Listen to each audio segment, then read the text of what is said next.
Good afternoon. Welcome to OptionsTender. It's Thursday, June 5th, 2025. We're going to go through SPX and SPY on the daily and then the 65. I really want to get down to the 65 because that's where we have our new evidence on the indicators showing why we took it. And I'll go ahead and share that the trade that we did today so you can get an example of how I do the videos for, sorry, I'm leaning over, I'm looking at the trade. Give me 1 second. Okay, so I'll give you that trade as we go through and go on the lower time frames and why I took the trade, why I took the strike price that I did, and I'll label it just like we did that we do on our individual stock analysis videos, which is $4.99 a month. We go through the trades specifically. You'll see, I'll show you. So go ahead and stick around. Make sure you hit that notification bell. And I'll give you a little bonus here. I think that this move is going to be just about complete when NVDA hits 145 target that we're looking for one last move. And so this is all stuff that we do in the Discord and on the members videos. So really, really good value. And let's dive into it. All right. And then we'll probably check out the VIX too, because we're looking on the video yesterday. I believe we were talking about the gap closing. So let's see if that happened. All right, so we have SPX on the daily time frame. We already know pretty much what's happening here, but if you're new here, yesterday's video was much more thorough if you want to look at it. We moved our trend line over here just to represent a new high that came in, and that's exactly where price held along with the vertical, the horizontal support there. So we're looking at being in a bullish posture. We're above the 8, we're above the 20, and we're looking at the McClellan oscillator. So far, practically neutral here with making new highs and just negative divergence all over the place. We talked about in the Discord. When's the last time that happened? Well, after this large move here, we made a new high, made a new all-time high. People are exuberant and just, so happy. And all we did was make a few dollars above the last high. So we have a high here of 60.94. And here's 61.34. I mean, that's, 60, what's that, 90, 40 points? Not even 40 points over on the SPX, so $4 on SPY. Same thing happening here. I think we're just about $2 over, maybe $3. But you see the negative divergence that happened. We had a peak there, just like we had a peak back here. Price kept going, and then we have this negative divergence. Look how we got into that a little bit bearish territory and kind of crept up into the bullish territory, but made that negative divergence and just a little bit higher. All right, so we're tagging our targets here on SPX. That is the 887. You'll see that on SPY. And then price just dropped significantly because there was nothing holding the market up except for the larger tech stocks. And so the same thing's happening here, where you're just getting held by the larger tech, even though we had a beautiful sell-off on Tesla. I'll show you that trade that we did here. So we have nothing else holding the market up. And so when this reverses, when we have NVIDIA follow along with what Tesla's doing, we took a trade on Meta, then, as soon as those let go, we're just going to see the market start to roll over. Okay, let's go through these pretty quick. Negative divergence. We have negative divergence. All this is the same as yesterday. We're looking for this to curl over so you can have some tailwind to the downside with the MACD. DMARC 7 count. You have Friday would be 8, Monday would be a 9 count sell signal. Let's see if we get there. Negative divergence and awesome oscillator. Let's go to SPY. And I'll show you all the other stuff on the 65. Money is flowing out, negative divergence. As we make higher highs, we're making lower highs with distribution happening. Beautiful on reversals here. Bollinger Band starting to get tight. LA oscillator showing a wave 5. Wave 3 top, wave 5 top. Boom, boom. All right, let's go to the 65. We're not going to look at the targets and things like that. We already talked about all those. So we do these videos every single day. So make sure you hit that notification bell so you can follow along. Let's do 65 on a traditional look here. So we talked about this bearish rising wedge. We're forming another wedge here that's much more, sideways than it is higher. It's because we lost momentum. We're making a new high off of here, 595, and we're 599. So yeah, just about the same as, the example I showed before. It's $4 and maybe we'll get to $5 or so. But you can see that there's resistance up above. There's the options expected move here on 599.54. Okay, so I don't think we tagged that yet, but the move that we're doing here, first of all, visually with this last move, it appears that we have our 1, 2, wave 3 was in. You have a 1, 2, 3, 4, 5 in there, and then we had our wave 4 on this degree and a wave 5 here. So we did end up getting a 5-wave move. It was a lot less aggressive as we thought might happen. We thought we might get this large move to the upside to finish things off and maybe make all-time highs, but you see the momentum was waning here, and so that's why I had to change our thesis on some of those moves. So we chose SPY for expiration 6/10, so on Tuesday next week. Just to give a little bit of time, I think this might end up reversing tomorrow with the employment situation. The setup is there, certainly. And we chose the strike price to be at 589, the 589 puts.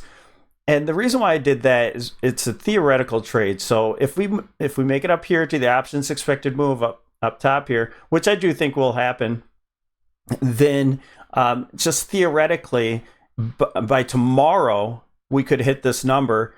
It's very typical for price to stay within the options expected move, and it's very typical to hit one or the other end. Well, we decided to hit the upper end, and now it's if we hit it, it's less likely that we make it to the lower end all in the same week. All right, that did happen way back here in the volatility. So the market was just extremely, let's call it broken at the time, is extreme. So it's not likely we'll make it all the way back down by Friday, by the end of this week, but it is very likely that we can make it to right back where we started. And that would also give us a doji candle for the week. And that would, give us that possible reversal candle. In my opinion, that will be the setup for lower prices going into next week.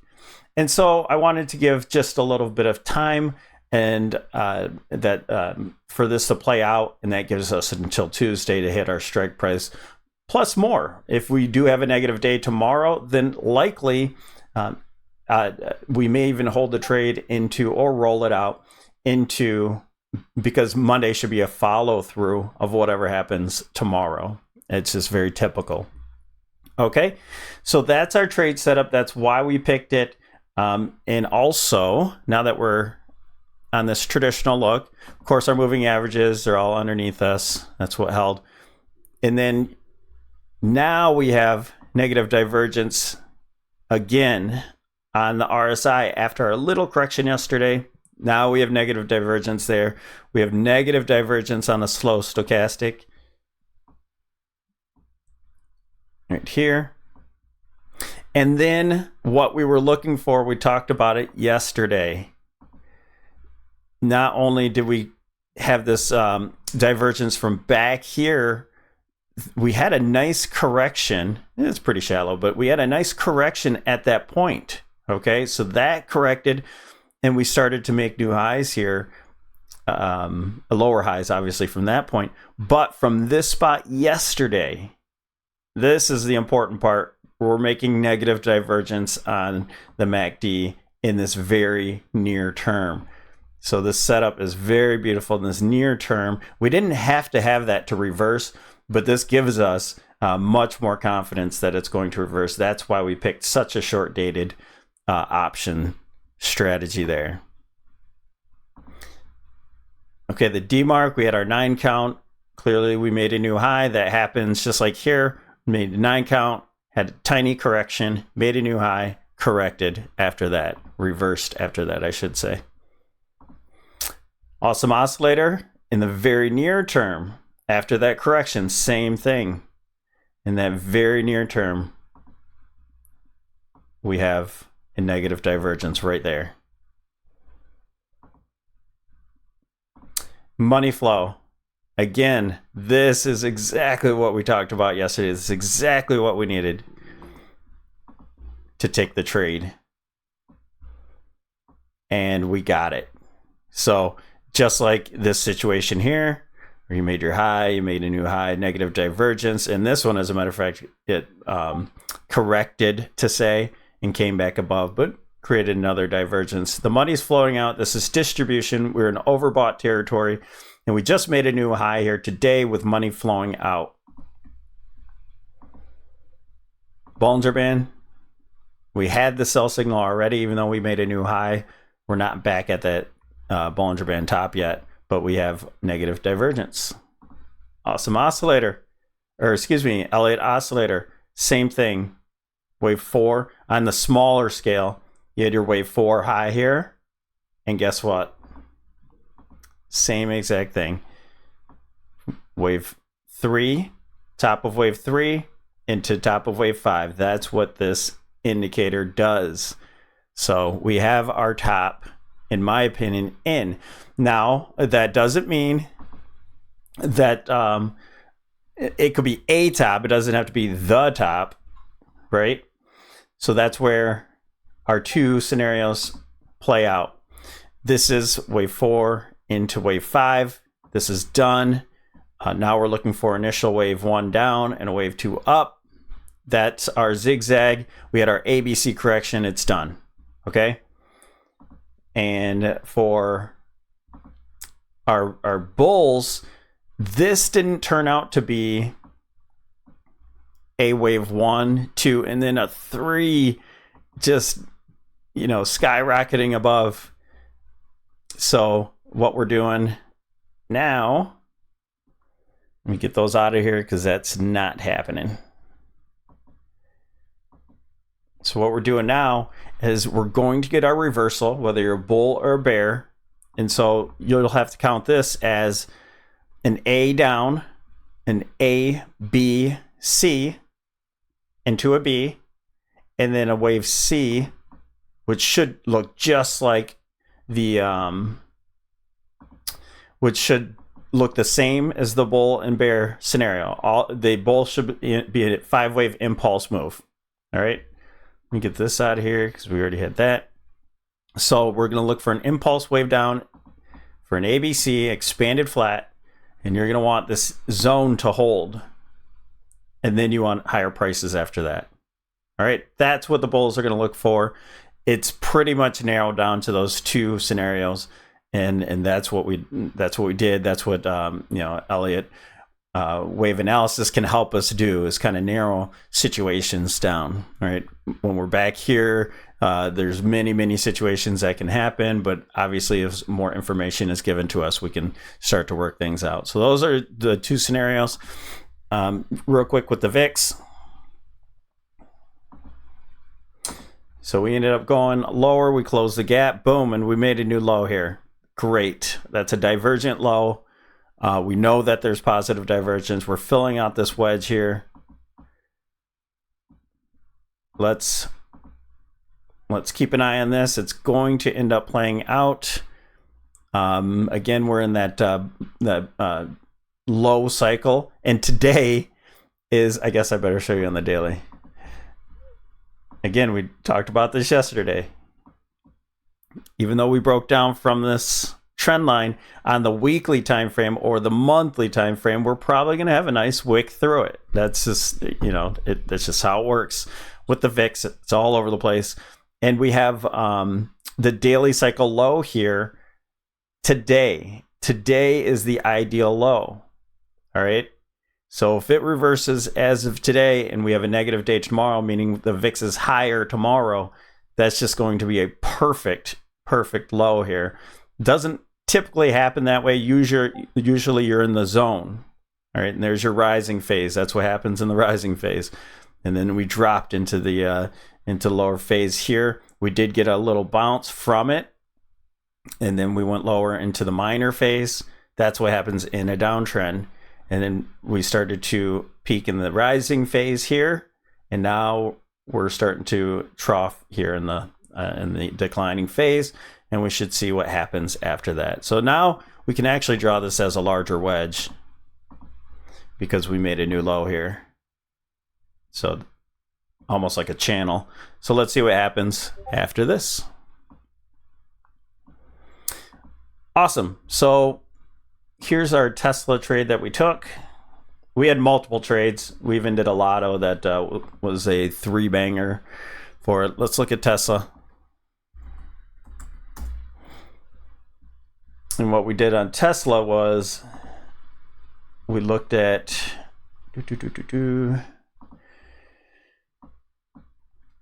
we had our vertical put spread. This was our main trade. Now with the lotto, we chose it from here, from a retracement, and we took profit here at the possible neckline that we were talking about. We're looking for a head and shoulder. I think we're going to still close the gap here as a measured move from the head to the neckline, and from the neckline down, we're going to close the gap here for a measured move for head and shoulder setup. Now, right now we're just flagging, so maybe into tomorrow, the beginning of next week, we should probably close this gap. And what we said was, if you look at the red, it's actually hidden by the options expected move. That was our vertical where we bought a put. We bought this way up here. Okay, we bought a put and sold a put for a put vertical. So debit vertical spread. Okay, there's a couple of different ways you can say it. It was a $5 spread there, and we said we're going to take as soon as it goes in the money at that point, no matter what it was. If it took longer to get there, then we would have earned more money off of it. I think it was a good 75 cents off that trade. It cost us $2. And we gained 75 cents off. It was an easy trade. So very conservative. And we took our money and ran. Now, the one off of here, the lotto, ended us, we bought it for $1.50, ended up selling it for $4. So, but we have more trades on that will probably take off at the bottom of this move right here. So, and then we'll leave some runners at that with some of the double leveraged ETFs and the single leveraged one as well for cheaper prices. Okay, so our expiration was way out here to I believe this was 620. Oh, no, 613. So we still had a whole week ahead of us. So we had plenty of time. This trade is off. It's done. We're taking it away. And so with SPY, so we can look at this in tomorrow's video and so on. Let's go ahead and add our trade in. We already did the trade. I just want to put it'll be in red. Price is $5.89. All right, that brings us right into the middle of the trading week. And then we'll do a vertical one to show our expiration. Just so we can keep track. 6/10, Tuesday, most of my trades aren't this short dated, but we have every single setup on the hourly time frame for a reversal. So, you know, even though we didn't tag this options expected move, I mean, that leaves the door open for a big day. If we don't tag that, it still leaves the door open for a large move to the downside if it wants to. But we have this kind of time frame, and we'll keep track of that for the next video. And then last but not least, NVIDIA. We're looking at this NVIDIA trade. And there's our wave count for it. And we're moving that over to here. We might have had it updated on this one. Yeah, okay, here's the updated trade. So we have an A, B, and we go, again, with members, we go through all of this. We have a 1, 2, 1, 2, 1, 2, nesting. It's called a nesting, all right? And this played out 1, 2, 3, 4, 5 into a wave 3, down to wave 4. And you notice that the nesting up here plays out in the wave 3 to 4 often. And so the wave 4s go into the previous wave 4s. And so this wave 5 here to complete the white wave count here into 4, holding this trend the whole time. And now we made a new high up to wave 5. Now with Broadcom earnings coming out, it could have a good earnings and pop up tomorrow. So we could see this open up into the 887, 145, 61. That's our target there. We're already in puts, but we can add on to those in a shorter term if we have time, if they hit it today. Tomorrow, I'm not going to do a day trade. I'm not into that with individual names. So if we hit that tomorrow, we'll add on to our current trades that we have, and we'll look for this to break down, this beautiful wedge forming. And we have, again, some moves. It doesn't have to. We've already hit a new high here as of today, as of this hour candle. So it doesn't have to do anything else, but it could continue to move up. It could pop up from earnings from Broadcom. That's what we're looking at. That's our trade setup. And hope this all helps. Have a wonderful day. Don't forget to like and subscribe, and we'll see you in the next video.